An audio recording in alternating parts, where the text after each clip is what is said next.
there, it's Billie Tarascio with the Modern Divorce Podcast, back again with a really fantastic guest today. We're going to talk about attracting the type of relationship you want, one that's intimate, healthy, sexy, and not toxic. So it's going to be great here with expert Roy Biancalana. How are you doing today? I'm doing wonderful. It's great to be here with you, Billie, to have a conversation about how not to give you more business, I guess, right? I mean, how to have a relationship that's healthy and sustainable. Yeah. I don't know about you, but I have been divorced and remarried and been down that road, and nobody wants that, although I think sometimes it's necessary. Certainly I've grown as a result of all of my relationship problems. I've had more than just that one. So only one divorce, but I've had lots of issues. Haven't we all? It's like the hardest thing. Relationships are the hardest thing. Yeah. And it seems like, at least from my perspective, I just see people that are unhappy and divorcing, and definitely, like, for myself, don't want to get remarried. The thought is terrifying. And I think there's a lot of people who get out of relationships and are just like, I don't know what to do. I don't know what I'm doing. I don't want to move forward. So tell me, what are people doing wrong? Yeah, I think the best way to describe this, and I often joke with people, although it's not a joke, if you just don't do the things that I did, you're going to be fine, right? So, I mean, a lot of what I'm going to share, yes, I've learned from my trainings and all that. I've written 3 books and all that stuff, but boy, a lot of it comes from just my own journey and introspecting about myself. And here's kind of what I've discovered.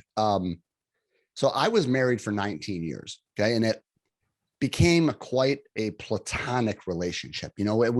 We functioned well. We didn't fight much. We raised a son together, but we didn't have much man-woman stuff, right? We were more brotherly, sisterly, right? So went through a divorce, and of course, I immediately rebounded, right? Without taking any time to think about myself or what I had been through or ask some good questions. I just jumped right into another relationship, which was, of course, the opposite, right? So it was all sex and sexual at the time. Okay, that was wonderful for me at the time because it had been a long time. Right. But, we were together 2.5 years and we got engaged, and then she broke up with me 6 months before the wedding. And that crushed me. Like, I'm talking a midlife crisis that lasted about a year, where I couldn't sleep. I had heart palpitations, obsessive thoughts. I became a lousy father that year. My career suffered. I mean, I was just a mess. Yeah. And so I did another brilliant thing in the middle of all that. I decided the best way to handle all my pain and grief was just to join about 4 different dating sites. Right. Absolutely. Right. And it was my only way to survive. I look back and I'm like, what were you thinking? But I was simply trying to survive. But I really was not available to the women that I was meeting online, right? I was, in a sense, I was using them to help me forget about my pain. So I really wasn't there. And so you can imagine the amount of drama that started causing. So in the space of a couple of years, I've been divorced, and now I rebounded. That fell apart. And now I'm doing online dating. And I write in a couple of my books, which are surrounding my head up there. I write about some of the stories and some of the drama that I created with women because of that mess. And it was right about then that someone suggested that maybe I needed to work with someone. Maybe I had an issue. So, Billie, here's the thing. And it's so funny to say this now, but I find that it's really, really true.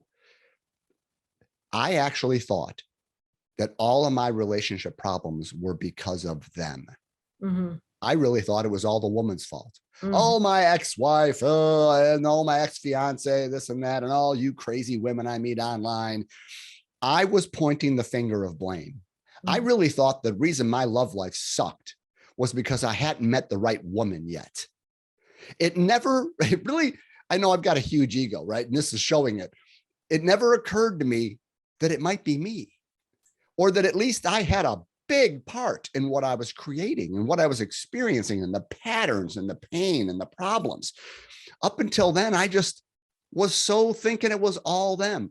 And so I think really the biggest mistake that I made, and I think it's the biggest mistake a lot of us make, is it's so easy to think that if our love lives haven't gone well and they've been painful, or we can't meet someone, or we're getting in weird patterns and dynamics, it's so easy for the ego to say, oh, it's the online dating world. It's men, it's women, it's them.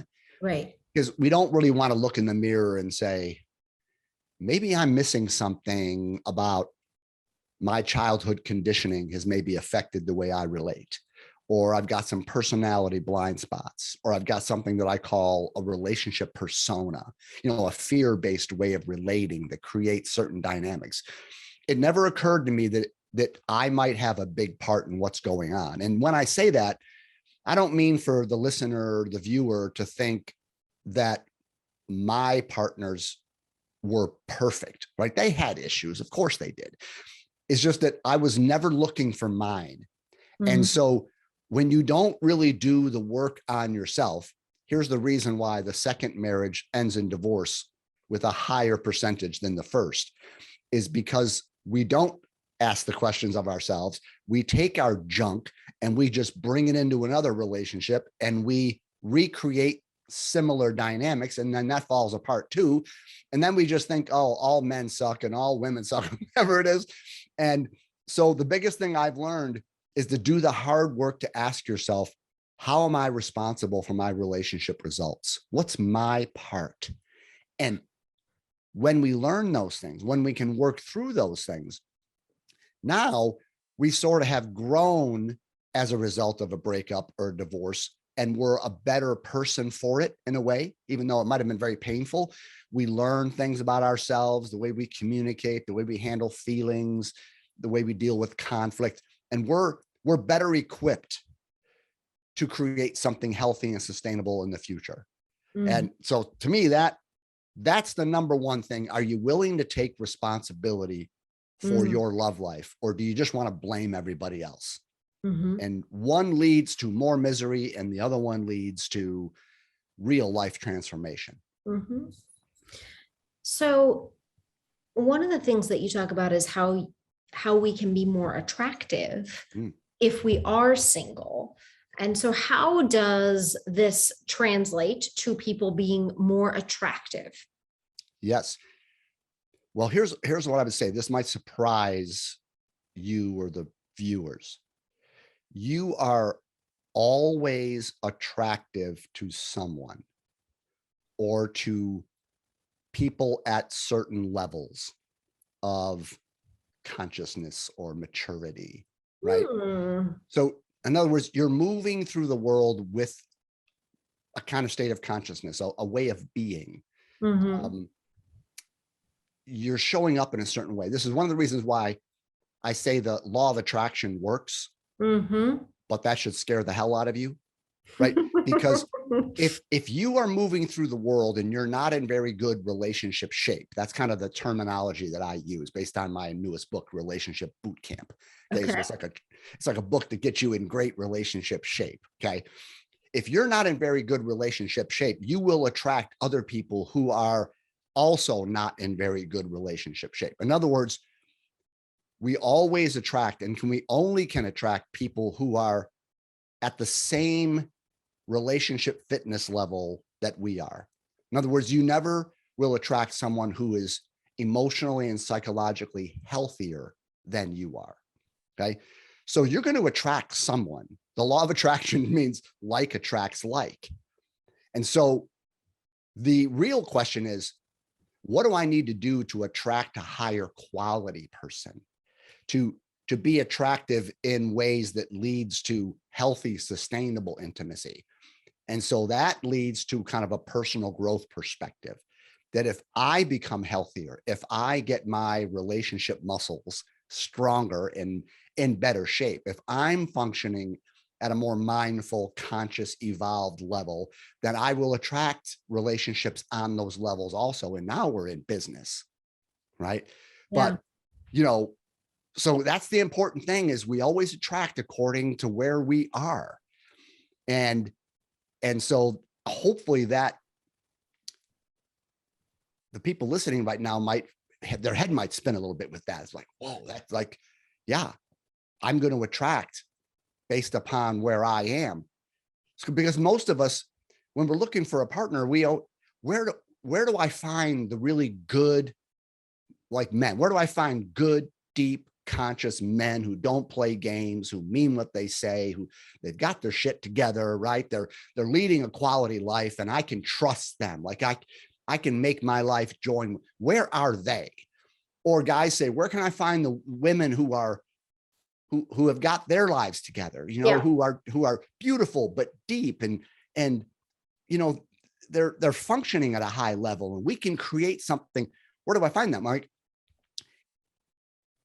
It's not about trying to find those kind. It's about being the person that they would be attracted to. Mm-hmm. Right? It's like raising, I hate to use this word, but it's like raising your vibration level, Mm-hmm. raising your level of how you function in the world, because you attract people that are on the same kinds of level.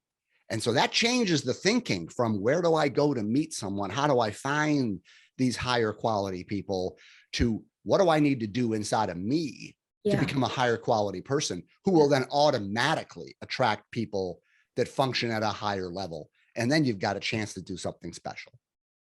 I like it. I like it a lot. But what you said is pretty intense, because there are people out there who feel like, they're always, they're only with bad boys, or they only date women who are hot messes. Yeah. And what you're saying is, you are the hot mess, and you are the bad girl, or you are, there's something about the way that you're showing up that is bringing this on yourself. So how do we do a quick audit and take some steps? Give us some actionable advice. Beautiful here. question. Right. On some level, if I keep attracting women who are kind of a hot mess, then there is something about that.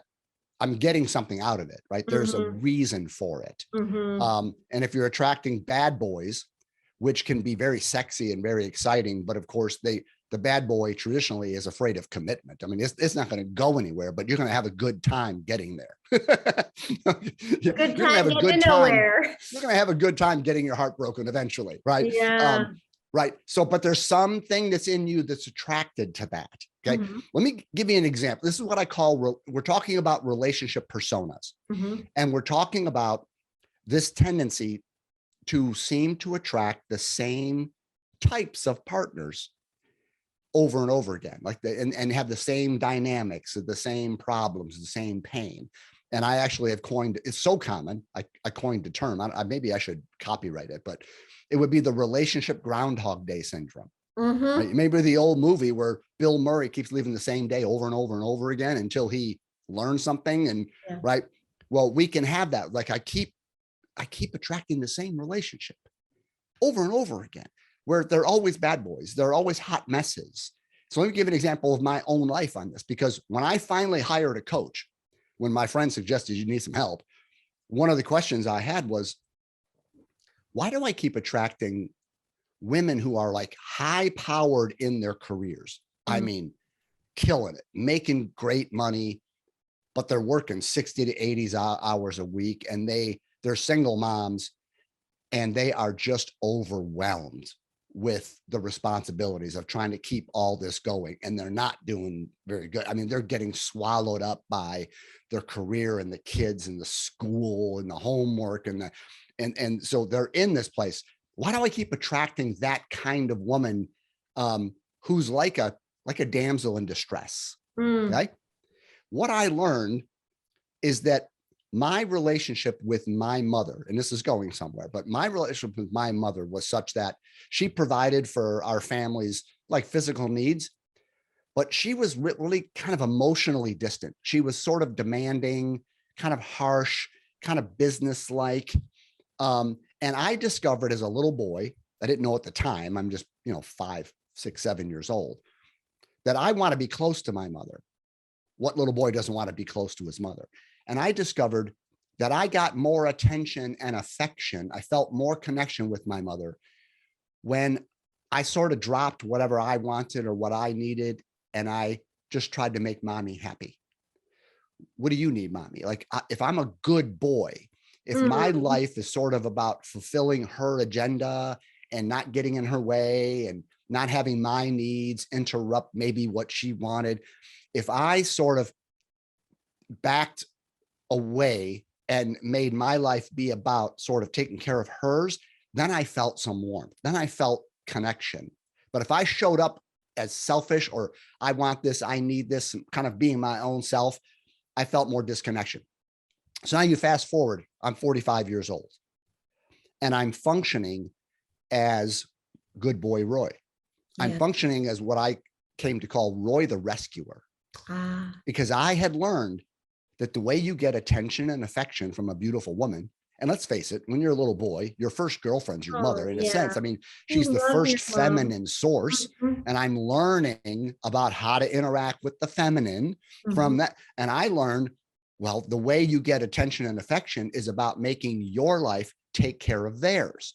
Yeah. Right. So I would meet women and the pattern would go within a couple of weeks. I might move in because they're so overwhelmed, because oh, baby, I'll wash your kids' clothes for you. I'll do the laundry. I'll make the Like beds. a I'll clean great the house. boyfriend. I'll do right. I'm getting to that. That's a great insight.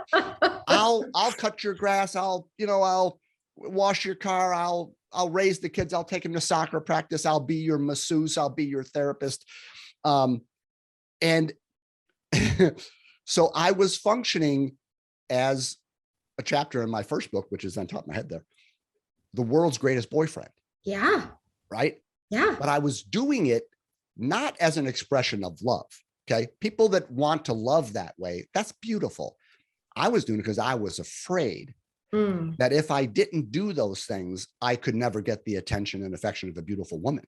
So it was all fear-based. In a sense, it was manipulative in a kind of a way. Yeah. So here I am believing that the only way that I can get love and feel safe and be wanted and feel affection and attention is if I make my life be about taking care of yours. So now I'm functioning as a rescuer. Well, who do rescuers need? Victims. People that need rescuing, right? Exactly. They need a damsel in distress, right? So I kept attracting these women who needed to be rescued. And the women that I dated when I was doing the online thing that kind of had their shit together, they might have had great careers, but they were handling things. They were big girls. They were taking care. They didn't need me to do all the rescuing stuff. I didn't have any chemistry with them. Wow. But the women that were sort of overwhelmed, and I'm like, oh, baby, I'll save, I'll Superman, I'll swoop in, I'll take care of it. And of course, all you got to do is take care of me, right? Which, I'll completely clear your schedule so that you can use all of your extra time to have sex with me, because that's what I was always lacking, right? So we created this codependent dynamic, right? So the way I explain it to people is that that's my dynamic of rescuer damsel. But there are so many of these sort of codependent little minglings. And so think about when you were a little girl, or you made a puzzle, like a 100-piece puzzle or a 1,000-piece puzzle. And every individual piece had a certain shape to it, right? And it didn't go with any piece in the puzzle. It had to find its match. And it had to go perfectly to fit. Okay. Well, we come out of our childhoods and our backgrounds and our experiences, and it gives us a certain kind of emotional and psychological shape. We are shaped in a certain way, and that shape fits with a reciprocal shape. So I was shaped as a rescuer. And so the only women I would fit with were women who needed to be rescued. So why do I keep attracting them? It's not because the women have some issue. It's because I'm showing up as a rescuer. Those are the only women who will respond to me or feel chemistry with me. The other kind won't. They won't even, they won't feel anything. They, you know what I'm saying? Yeah. So when you talk about why do I attract the bad boys or the women who are a hot mess, it's because you have a certain psychological shape that fits with the bad boy or the hot mess. And as long as you're shaped that way, you can try till you're blue in the face to not keep attracting those partners, but you will do it over and over and over again because they're the only people that fit with you. So if you want to get out of the dynamic, it's not about where do I find someone who's not a hot mess, who's not a bad boy, who's not a damsel. It's what do I have to do to change my shape? Yeah. Right. So I'm a shape shifting coach. That's kind of Mhm. what I do, is help people work on yourself. If you change your shape, you're going to attract a whole different dynamic. Mhm. It's, it's, it's mystical, but it's not. It's so obvious, right? But that's the big shift that we need to make from how do I find a better person or the right person to what do I need to do in here that sets me on a trajectory to where I get out of these patterns of the pain and the problems and so forth. Does that make sense? Yes, theoretically. How did you change your shape? Yeah. Well, it started by really getting to know Roy the rescuer, really seeing where he came from, what he believed, um, sort of the feelings that were underneath it, the feelings of fear and insecurity, and then really identifying the behaviors, the patterns, right? So, and then this is getting in the deep end here. Then once I really started to know that false version of myself, um, I took a chance and made it known to two groups of people. One, I made it known to my friends. I said, listen, I got this rescuer thing that I do. Would you, because you're my friend and I'm always talking to you about women I'm dating and, you know, things happening in my life, would you smack me when you see me falling into being that guy that Mhm. is, you know, doing everything to try to get a woman to like him, doing things you don't want to do, right? Mhm. So I elicited the support of people around me to help me get out of a habit, Mhm. right? Um, and I started telling the women that I was dating very early on, hey, listen, here's where I go offline. Here's why I've had problems in my previous relationships. I have gotten into the sense to get you to like me, that I will pretty much sacrifice my life to take care of you and treat you like a victim, treat you like a person who can't take care of herself. And I become Roy the rescuer. And I don't want to do that anymore. I don't want to show up that way. You don't need me to show up that way. So I outed myself. Sure. So when I met my wife finally a couple of years after doing this work with my coach, and now I'm married and been together like 13 years, I think it was our third date that I told her all about this. And I had given him a name. I called him Casanova. Okay, I didn't say Roy the Rescue. Casanova was like this womanizer, schmoozer. You know, it was a more fun kind of name. I told her about this and I said, listen, I really do want you to call me out if you sense that I am doing something that feels inauthentic to you, that Mm. I'm trying to take care of you or rescue you or treat you like you're unable to lead your own life and take care of. If you smell that come off of me, would you call it out in me? Mhm. Right. And because she was on a pretty spiritual path and she had worked before she met me, a couple of years with a therapist, and she was working on some of her junk. I mean, she resonated with that, right? That didn't chase her off. She's like, okay, this guy is self-aware now. And Yeah. she was able to share some things that she had learned. But I outed myself with that. So now I can't get away with it. Now I can't say, I'm going to come over and wash your car. What's that? Like, ew, ew. No, I can wash my own car, you know, or if I need something, I'll ask for it. But right. So there is some deeper work that you do once you can identify what shape you are and you know that shape's always going to attract that dynamic. Then you do the personal growth work to let some of those things go and you look at your beliefs and your feelings and your behaviors.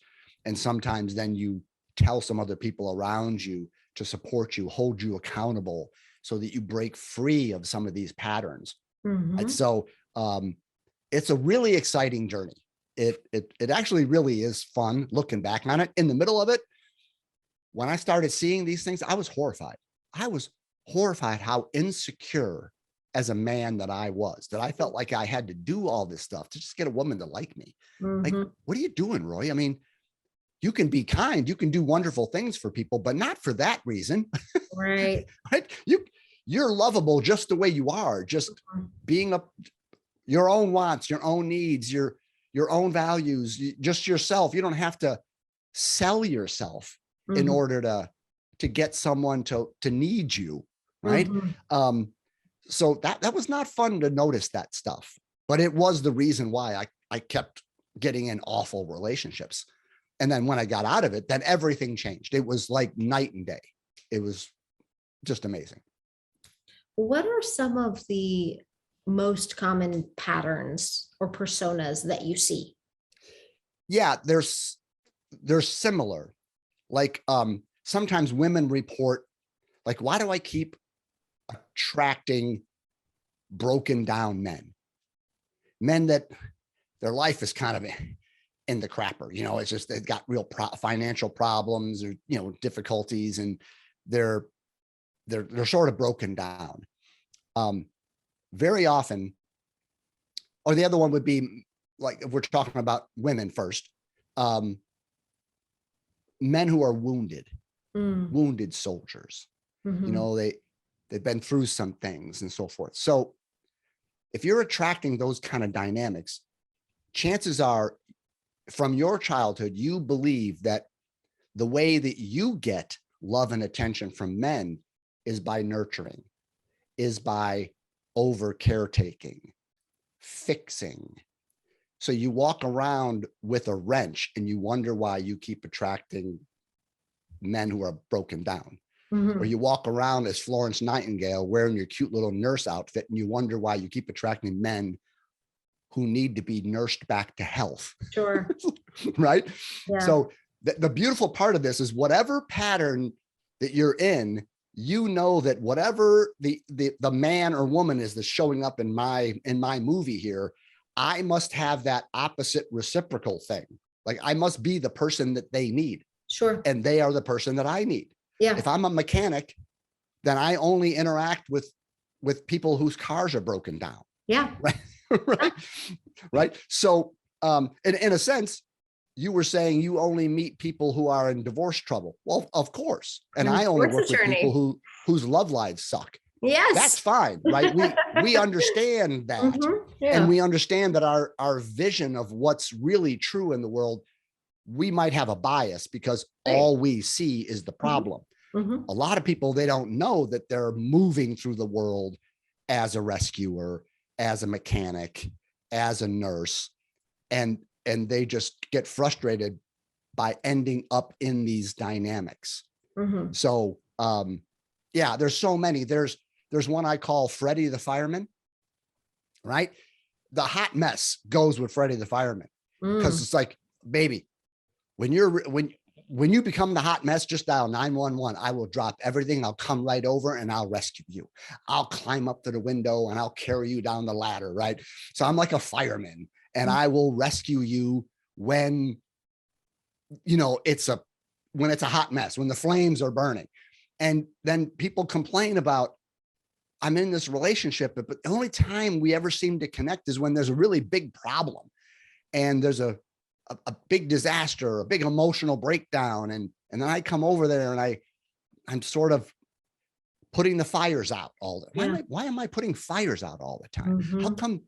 come the people I meet are always on fire? Mhm. Mhm. Mhm. Right? So it can be, we got to laugh about these things. Otherwise we'll just cry. Yeah. Right?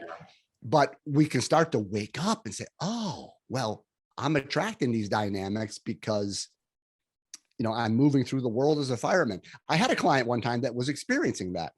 And I told him, I said, what you need to do is go to like Toys R Us. I think those stores are gone, but go to a child's, Yeah. toy store and get a little tiny red fireman's hat. Okay. Like a little plastic little hat, and put it in your cup holder of your car, or put it on the mantle over your fireplace or something. And every time you look at that, it's going to remind you, don't be a fireman. Right. No. No. Right. Because my coach did that with me.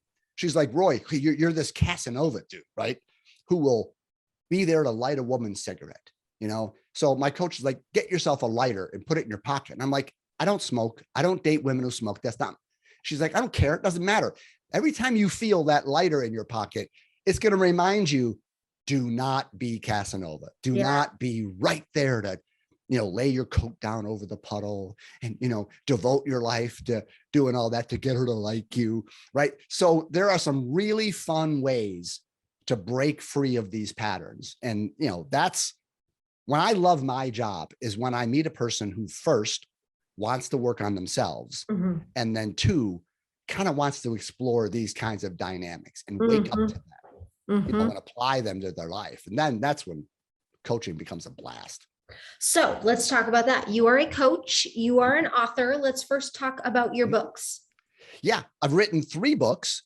My first book, right at the top there, it's all about my relationship addiction, because that's what happened to me, right? I mean, my rescuing was because I needed their attention and affection in kind of an addictive way. So I was like this serial monogamous. Like, Yeah. I tell people, I was never out of a committed relationship from the day I was 16 till I was 46. Not We one. all know people like that. We Right. all know people like Because they overlapped, if you know what I mean. I'm not proud of that, but they sort of over. that. I was messed up, I'm telling you, right? Um, so that book's like my memoir, my story. And then I wrote a second book just called Attracting Lasting Love, which that's where I got the name of my podcast. Like, I have a podcast that's called the Attracting Lasting Love podcast. Mhm. But my newest book is Relationship Bootcamp. And that's the one where I focus.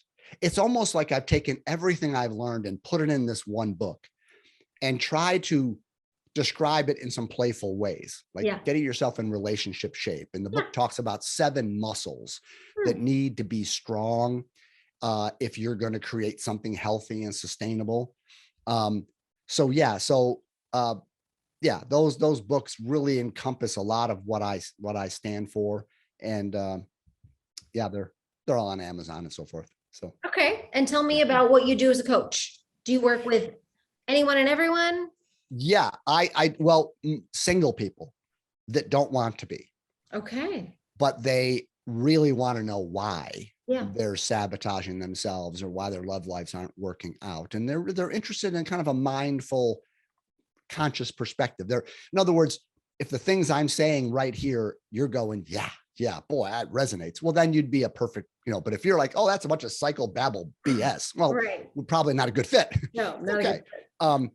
So yeah, I work with people who really want to say, like I was, when I finally hired a coach, I was like, my professional life is going pretty good, but I can't make a relationship work, and it can't be them. I'm missing something here. Yeah. Help me see what I'm missing, because my heart is just being wrung out like a dirty rag. I mean, I can't stand another breakup and another divorce, or I don't want this for my life. Mhm. So I work with people who they're sort of desperate like that. They're like, I'm at my wit's end. Yeah. I've got to figure something out because my heart can't take it anymore. And so for people that are interested in that, I mean, of course I offer a free consultation. I mean, you would never hire someone to work on your love life without talking to them, getting to know them, see if there's a fit, right? I tell people, you're not asking me to cut your grass. That's anybody can do that. We're talking about your love life now. We're talking about getting into the deepest parts of you and so forth. So I offer a free 30 to 45 minute consultation, no pressure. I don't need to do all that stuff. But yeah, I do a 4-month program with people where we create enough space and enough time to dive in and stir it up and get some learnings, make new commitments, practice a little bit to set you on a path, to go forward. Like, I always use this metaphor. If you wanted to run in a triathlon and you hired a coach to help you, you could ask all kinds of questions about what to do on the day of the race. Right. How much food to eat, water to drink, how to survive the water. You could do that. But if you're smart, you would talk to your coach about, how do I get in shape for that race? Yeah. Because if I'm 50 pounds overweight, I don't care how good my strategy is the day of the race, I'm not going to make it. I'm not going the distance. And I found that in relationships, you can spend a lot of time. Where do I go to meet someone? How do I approach them? Or how do I get them to approach me? What do I say? How do I flirt? All the stuff that happens on race day, the day you're meeting someone, how you meet them. But I'm a coach that says, you better get yourself in shape before that happens. Otherwise, it's not going to go the distance. Yeah. Right. So that's long? the conversations I have with people. All right. So somebody comes to you and they're like, I'm single. I don't want to be. You put them through this 4-month program. And how many of those people at the end of 4 months are in a relationship? Well, a good number of them. I get invited to my clients' weddings pretty frequently. That's awesome. Now, when and how you meet someone is sort of God's business, or you know what I mean? It's like, but what we're doing is we're getting you in shape so that when you do bump into someone, like when I finally did my work, I met my wife. I went to a personal growth conference. I knew the speaker. I went there just for my own growth. I just happened to sit next to the prettiest girl in the room. I'm not an idiot. We just started flirting, and 18 months later, we got married. So how does that work, right? You can meet people in the weirdest ways, right? And you just never know. Now you can be online, and there are some things like that, but people meet in airports. I mean, ask people how they met, and you'll hear bizarre stories, right? The question is, are you ready? See, when I met my current wife, I had done 2 years with my coach, which is a long time for coaching. She had done like 3 years of therapy because she's a therapist herself, but she was in therapy for her own relationship issues. And we met after we had both kind of gotten in shape, and we were sort of ready to make something work. Yeah. Right? So that's my plea to people is do the work so that when God decides to put somebody right in front of you, you don't screw it up. You don't create the same patterns, show up with the same habits and the same beliefs and create the same kind of drama. Right. So you want to get ready for something real. And then you have to trust. I mean, you live your life, you go out with your friends, you do things. I mean, we're all looking for each other.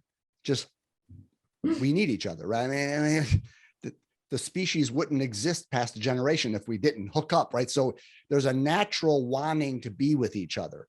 The issue is, can you attract a healthy dynamic because you've worked on yourself? I love it. So how do people find you? How do they reach out to you? Yeah. Well, coachingwithroy.com. Okay. Everything is there. My cell phone number is right on the front page of my website. So you can just text me and we can talk. You can find links to my books there, but you can find them on Amazon too. But what's on my website is something really cool. Okay. So since I'm this relationship coach and I want to get you in relationship shape, I thought, why don't I create a relationship fitness test so that you can discover your current fitness level, right? If you go to the gym and you hire a trainer to get you in shape, okay, the first thing a good trainer is going to do is run you through a bunch of assessments to find out, okay, what are we starting with? I know where you want to get to, but where are you? Once I know where you are, I can put a plan together and get you there. I mean, why don't we do that for our love lives? Right. We know what we want. Where are you starting from? How out of shape are you? Right? I was really, really dangerously out of shape. And so I created a 30 question true false test. It takes about 3 or 4 minutes to take it, but it's very accurate. It will give you a good reading on your current fitness level. And if you're like most people, it's going to come back and give you some feedback. Like you probably do need to get in better shape. Like you're probably not God's gift. I thought I was, but I wasn't. None of us go to the gym. They're right. like, you're perfect. So you're going to find out where you are. And then I, as your coach, go, oh, well, then let's put a program together to work on the muscles that you need to get stronger to create a relationship that doesn't end up in your office anymore. Right. Or you don't need me again after you break up with another person, that kind of thing. So all that is found right on coachingwithroy.com. It's called the Relationship Fitness Self-Assessment Test. Can't miss it. If you have enjoyed this podcast, don't forget to subscribe, rate the podcast, leave Roy a review. It's been a super fun one. Thank you so much for being here, and we'll talk to you soon. Bye-bye. Bye.